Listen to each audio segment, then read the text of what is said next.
xaflad ballaaran oo shahaadooyin iyo abaalmarino kala duwan lagu guddoonsiinayay arday dhamaystay barashada kombiyuutarka iyo luqadda Ingiriiska kana dhamaystay dugsiyada lama huraan ee magaalada Burco ayaa lagu qabtay Hotel Golis ee magaalada Burco ee xarunta gobolka Togdheer waxaana ka soo qayb galay mas'uuliyiin waalidiin arday iyo marti sharfadan waxaana ugu horeyn halka ka hadlay maamulaha dugsiyada lama huraan ee magaalada Burco Aydarus Xaaji Cabayd waxaana ka mid ah hadaladiisii haddii aan soo gudbiyo fariinta lama huraan waxa hore uga qalin jabiyay 44 arday oo Ingiriisi ah oo ahayd dufcadii koowaad sidoo kale laba mar oo kala dambeysay waxa ka qalin jabiyay 28 arday oo kombiyuutar ah iyo 34 kombiyuutar ah totalka ardaydaas waxay dhantahay 105 caawan waxa qalin jabinaya 63 arday laba sano gudahood within 2 years waxa noo suuragalay inay qalin jabiyaan arday ku dhow 200 oo arday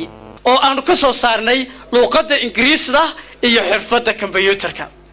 kamaana daalin activity iyo hawshaan ardayda u wadnay marraba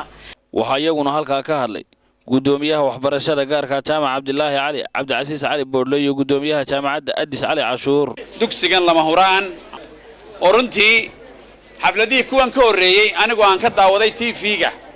isagoo dahab iyo lacag ba qaybinaya laakiin marka aniga wallahi runtii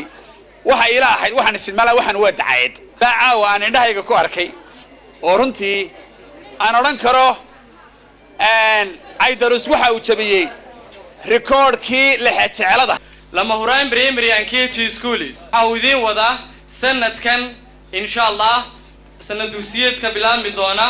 arday walba oo la qori doono amaba iska diiwaan gelin doona dugsiga lama huraan in uu kafaalo qaadanayo ardaygaas buugtiisa madriiskiisa intaba qof kasta mas'uuliyad buu hayaa waxaan caawa qirayaa Aydarus Xaaji Cabayd iyo dugsiyada lama huraan college Ibrahim Faarax Macaan iyo Honkebel TV Burco.